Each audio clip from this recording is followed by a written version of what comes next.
I'm going to show you how to make any song your ringtone. First, you need to download GarageBand.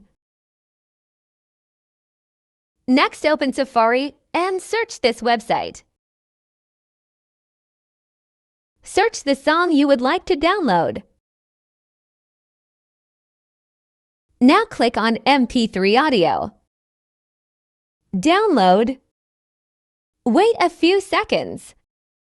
When finished, click on the downward arrow below. Now save the downloaded audio.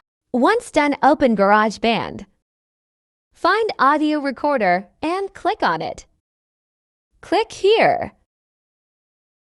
Now click on the plus sign.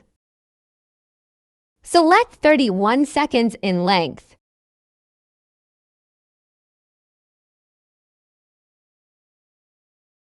Now click on Files. Select the file you want to use. Click and drag. After listening, click here.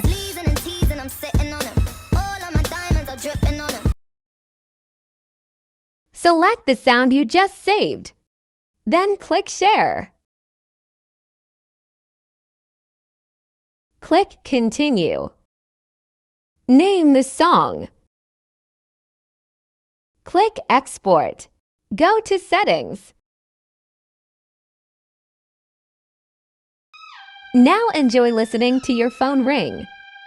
Thanks for watching. Like and hit the subscribe button.